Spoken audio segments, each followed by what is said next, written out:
Hello everyone, welcome to my YouTube channel eco affair. Statistics की last video में हमने देखा था कि इकोनॉमिक्स के अलग अलग कॉन्सेप्ट्स क्या क्या होता है। अब हमें मेन सब्जेक्ट के बारे में पढ़ना है कि स्टैटिस्टिक्स क्या होता है। तो स्टैटिस्टिक्स को अगर लेमैन टर्म्स में समझा जाए तो किसी भी क्वांटिटेटिव डेटा को जब हम रीड करते हैं, एनालाइज करते हैं और इंटरप्रेट करते हैं, उसको हम स्टैटिस्टिक्स के अंदर अंडर में लेंगे। तो इसकी डेफिनेशन क्या बन जाती है? It is the quantitative information और quantification of facts and figure. मतलब हमने जो भी डेटा कलेक्ट करा है वो फैक्चुअल डेटा होना चाहिए, ना कि क्वालिटेटिव डेटा। मतलब हमें पॉपुलेशन रीड करनी है तो हम ये नहीं बोलेंगे कि पॉपुलेशन ज़्यादा है या कम है, हम ये बताएंगे कि पॉपुलेशन न्यूमेरिकल में कितनी ज़्यादा है और न्यूमेरिकल टर्म्स में कितनी कम है।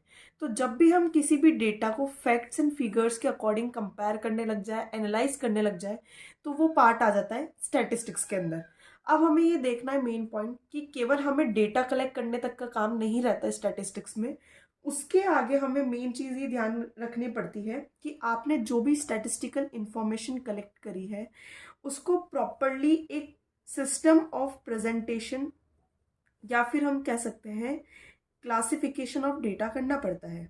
ये किस लिए करना पड़ता है? ताकि अगर मान लीजिए कोई लार्ज स्केल पे हमने डेटा कलेक्ट करा, यानी कि सेंसस जो होता है एक कंट्री लेवल पर, वो पूरी पॉपुलेशन का न्यूमेरिकल डेटा कलेक्ट करता है कि हमारी कंट्री में कितनी पॉपुलेशन है।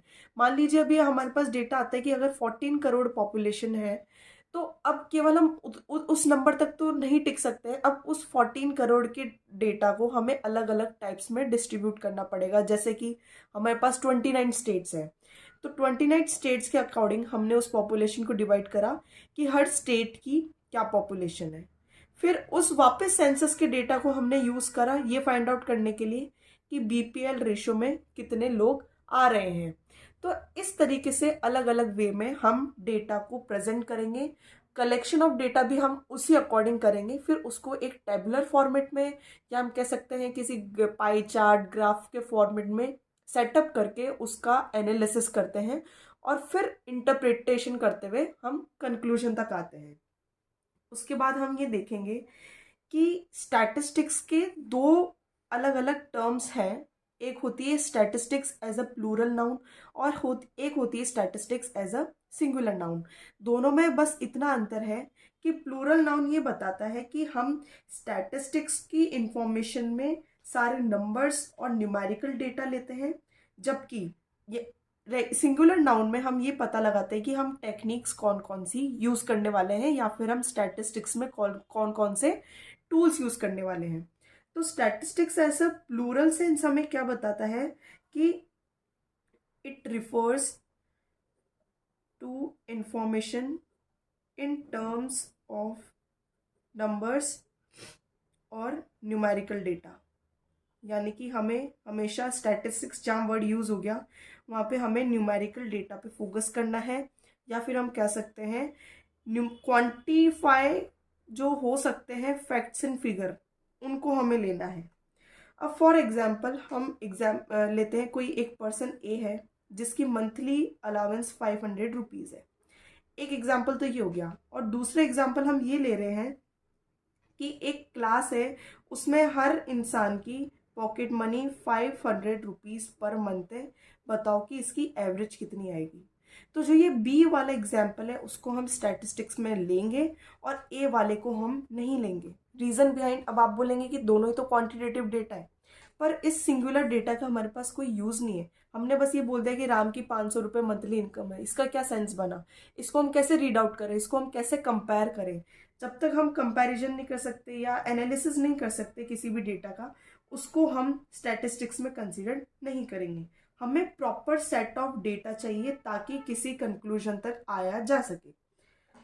जैसे कि अब हम अगर एग्जाम्पल के रूप में देखते हैं, ये टेबुलर फॉर्मेट है कि कौन सा डेटा में स्टैटिस्टिक्स में नहीं लेना है और कौन सा डेटा में स्टैटिस्टिक्स में लेना है। फर्स्ट ये कह रहा है अ काउ हैज 4 लेग्स।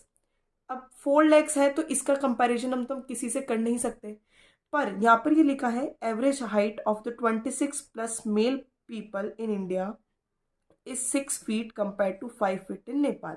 अब हमारे पास यहाँ पे दो अलग अलग डेटा वेरिएबल्स हैं जिसको हम कंपेयर कर सकते हैं, इसलिए हमने इसको स्टैटिस्टिक्स में लिया है।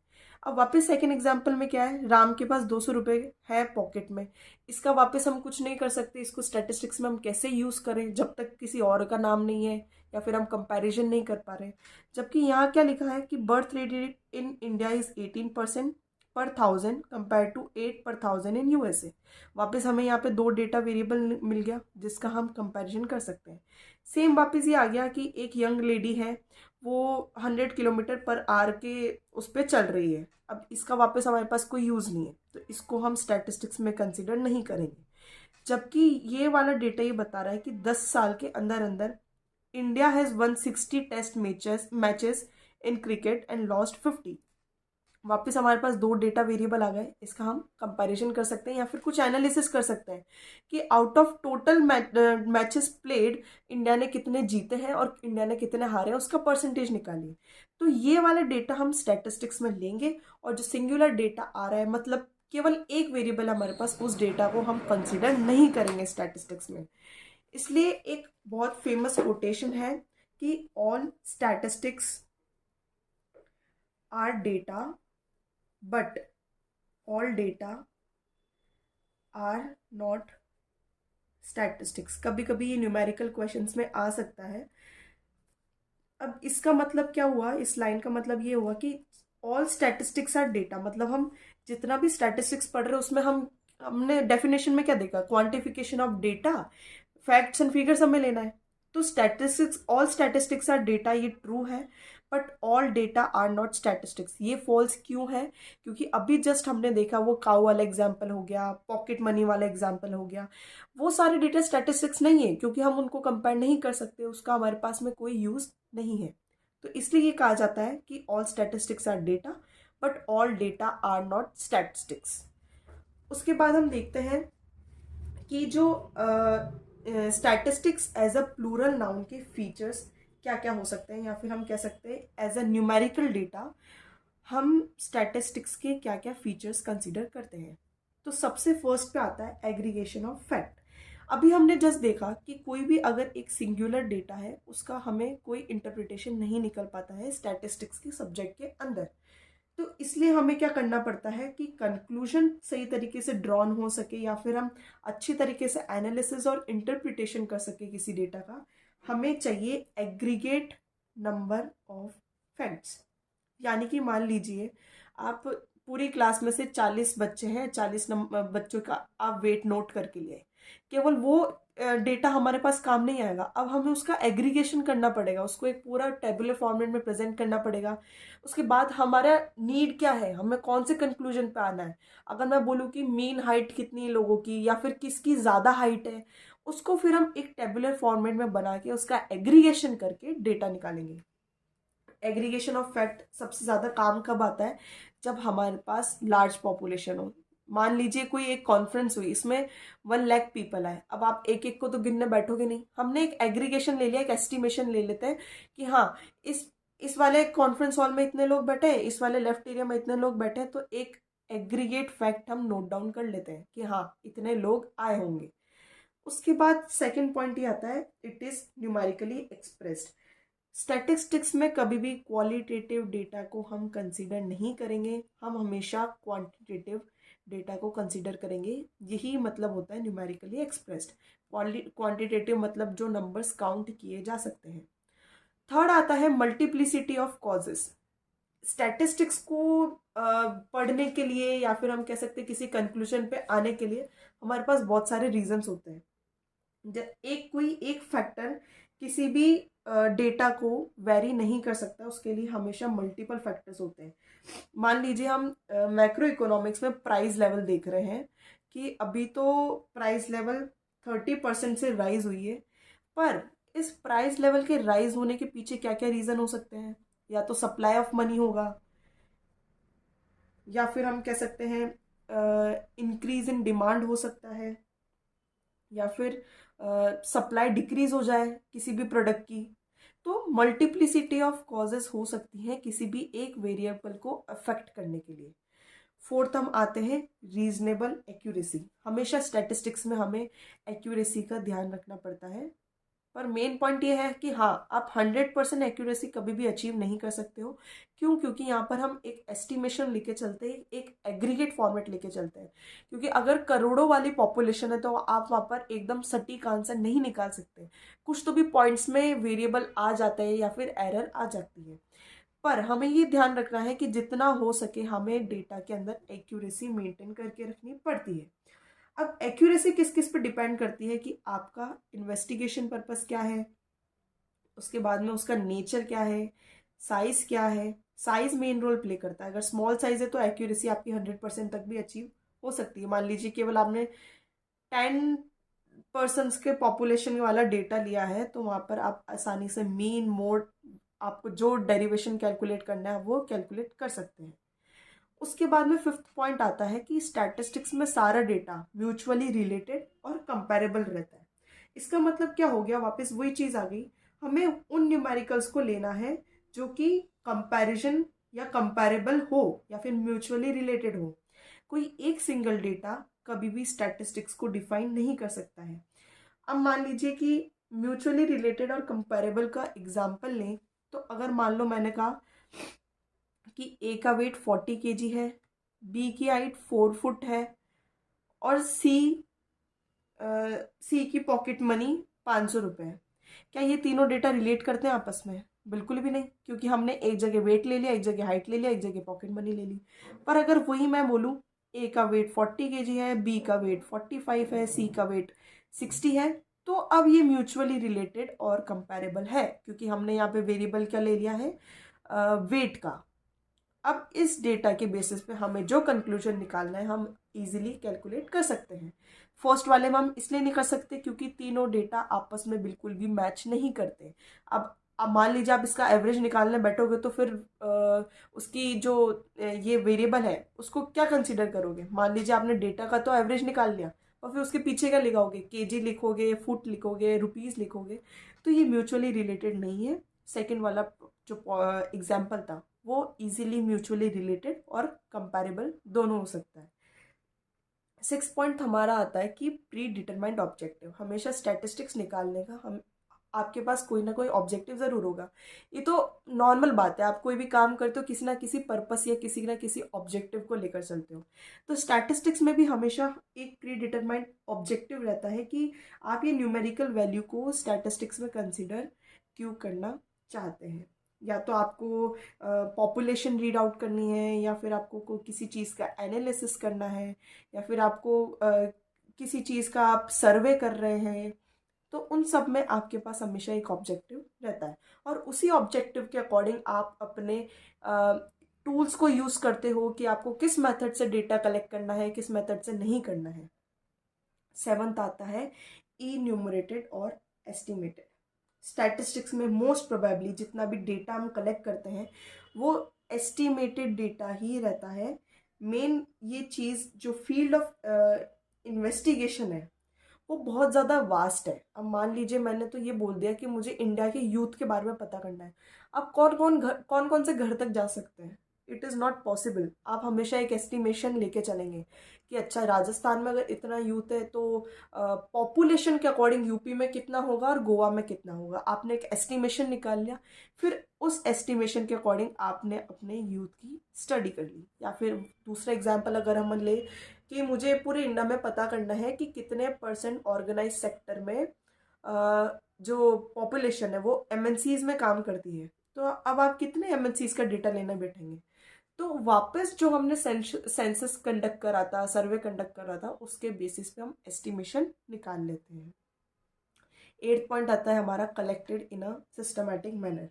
स्टैटिस्टिक्स को कभी भी होच पोच तरीके से कलेक्ट नहीं करना। मान लीजिए मैंने ये ब्लैंक पेपर है, यहाँ पे मैं एक क्लास में गई, मैंने लिख दिया ठीक है 1 2 3 6 10 12, ये क्या है? इस डेटा को आप कभी भी रीड आउट नहीं कर पाओगे बाद में जब आप आपकी कॉपी खोल के देखोगे।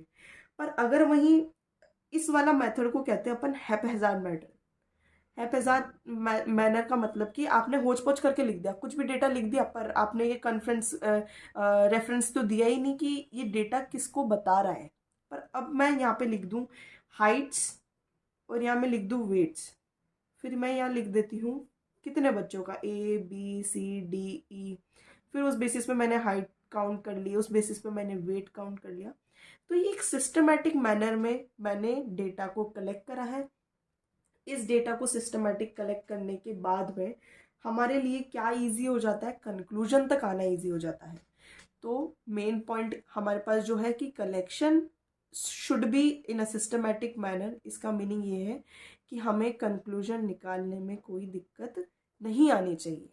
तो ये सारा था कि स्टैटिस्टिक्स क्या होता है, उसके प्लूरल। अब हमको ये देखना है statistics as a singular noun. Statistics as a singular noun में जैसे मैंने पहले बताया था, इसके अंदर सारी हम टेक्निक्स या फिर मेथड्स को काउंट कर लेते हैं जो कि हमें कलेक्शन के अंदर, टेबुलेशन के अंदर या फिर प्रेजेंटेशन, एनालिसिस, जो जो स्टेप्स होते हैं उन सब के अंदर हमें हेल्प करती है। तो बेसिकली यहाँ पे क्या आ जाता है, tools and techniques for the interpretation of data. तो वो चीज़ आती है हमारी सिंगुलर नाउन में। उसके बाद सिंगुलर नाउन का इतना कोई डीप कंसेप्ट आपके सिलेबस में नहीं है। उसके जस्ट बाद आ जाता है कि स्टैटिस्टिक्स के डेटा कलेक्शन के कौन कौन से स्टेजेस होते हैं और हम सारे स्टेज में कौन कौन से टूल्स यूज़ करेंगे, क्योंकि विदाउट टूल्स आप डेटा को कभी भी अरेंज नहीं कर पाएंगे। आपका पर्पसलेस डेटा हो जाता है, या फिर आप कह सकते हैं कि उसका कंक्लूजन आप ड्रॉ कर ही नहीं सकते हैं। तो फर्स्ट आ जाता है हमारे पास, first and foremost, collection of data. जाहिर सी बात है, आपके पास डेटा ही नहीं है तो आप स्टैटिस्टिक्स का क्या रेफरेंस लेंगे। तो सबसे पहले आप फील्ड में जाएंगे, आपकी चॉइस के अकॉर्डिंग आप डेटा कलेक्ट करेंगे। मान लीजिए मेरा फील्ड ऑफ स्टडी है कि मुझे नंबर ऑफ विमेन पता करनी है कॉलेज के अंदर, मतलब कोएड कॉलेज है उसके अंदर मुझे रेशियो निकालना है कि वुमेन कितनी है और मैन कितने हैं। तो सबसे पहले मैं कलेक्शन ऑफ डेटा करूंगी। अब इस कलेक्शन ऑफ डेटा को करने के लिए आप कौन कौन से टूल्स को यूज़ कर सकते हैं, या तो आप सेंसस मेथड लें या फिर आप सैम्पल टेक्निक्स लें। सेंसस मेथड में तो क्या हो जाता है कि आप एक एक बंदे की इंफॉर्मेशन लेंगे, जैसे कि अपना पॉपुलेशन सेंसस होता है, उसमें हर डोर पर नॉक करके पता लगाया जाता है कि आपके घर में कितने मेंबर हैं और उन मेंबर का क्या क्या क्वालिटीज़ है।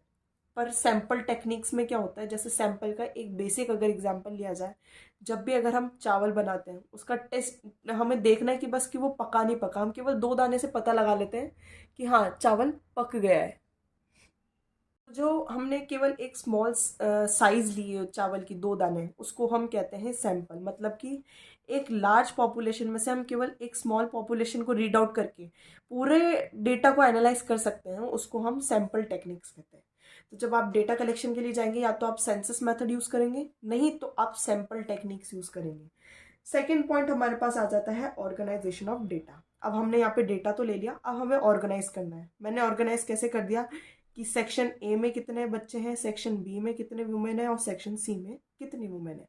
अब इस ऑर्गेनाइजेशन को करने के लिए आप कभी भी पता लगाएं कि आपके पास डेटा दे दिया, मैं आपको बोलूँ कि इसको ऑर्गेनाइज करके ला के दो, तो आप ऑर्गेनाइज कैसे करोगे? या तो आप टेबुलर फॉर्मेट यूज करोगे, या तो आप एरे एरे यूज करोगे, या रे डायग्राम यूज करोगे, या पाई चार्ट्स यूज करोगे, या टेलीबार यूज करोगे। तो बहुत सारी टेक्निक्स होती है ऑर्गेनाइजेशन ऑफ डेटा की, या फिर हम कह सकते हैं कि उसको सिस्टमेटिक वे में कैसे ऑर्गेनाइज करना है, उसके लिए अलग अलग वेज होते हैं, अलग अलग टूल्स एंड टेक्निक्स होते हैं।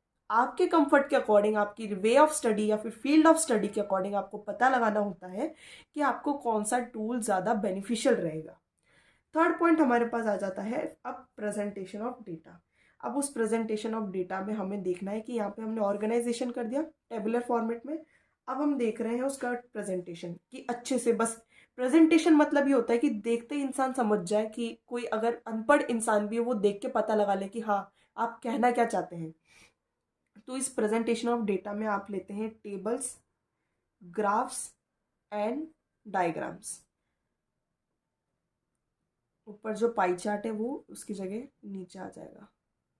तो ये सारे एक ग्राफिकल मेथड्स होते हैं, या फिर हम कह सकते हैं इमेजनरी चीज़ के अकॉर्डिंग आप अगर अपने डेटा को बताना चाहते हैं कि आपका डेटा क्या कहना चाहता है, उसको हम कहते हैं प्रेजेंटेशन ऑफ डेटा।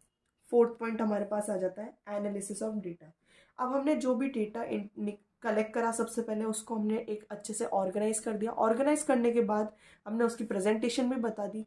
अब हमें एनालिसिस करना है कि हम करना क्या चाहते हैं उस चीज़ का, या फिर हमें यूज़ क्या है, मतलब कि मेरी फील्ड ऑफ स्टडी का यूज़ क्या है, मैंने नंबर ऑफ वुमेन क्यों निकाली। या तो मुझे परसेंटेज जानने हैं, या तो मुझे एवरेज जानना है, मुझे को रिलेशन जानना है बिटवीन मैन एंड वुमेन, या फिर कोई भी मुझे एक कोफिशिएंट पता करना है। तो वो मेथड होता है एनालिसिस ऑफ डेटा का, कि मतलब मैंने डेटा निकाल लिया, ऑर्गेनाइज कर लिया, उसको अच्छे से प्रेजेंट भी कर दिया, लेकिन अब उसका पर्पस क्या था। ये पर्पस फाइंड आउट करने के बाद में फाइनल स्टेप हमारे पास आ जाता है interpretation of the data to find certain conclusion.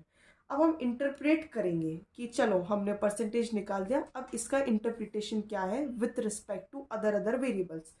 जैसे कि हमने देखा कि कोई दो वेरिएबल्स है, उसके बीच में हमें डिग्री ऑफ रिलेशनशिप पता करनी है। अब डिग्री ऑफ रिलेशनशिप अगर हमें पता करनी है, या तो हम उसके लिए एवरेज से पता करें, या तो हम कोरिलेशन से पता करें, या तो हम रिग्रेशन एनालिसिस से पता करें। अलग अलग मेथड्स होते हैं जो आप आगे आगे चैप्टर्स में पढ़ते जाएंगे। तो बेसिकली जो स्टेजेस है और स्टैटिस्टिकल टूल है, वो हर मेथड में हर स्टेप में अलग अलग काउंट किए जाते हैं। कलेक्शन ऑफ डेटा में सेंसस सैंपल आ गए, ऑर्गेनाइजेशन ऑफ डेटा में हमने टेबुलर फॉर्मेट में या फिर टेली बार्स के वे में उसको ऑर्गेनाइज कर दिया। जब हमने प्रेजेंटेशन करी तो हमने उसकी टेबल्स बना दी, ग्राफ्स बना दी, डायग्राम्स बना दिए।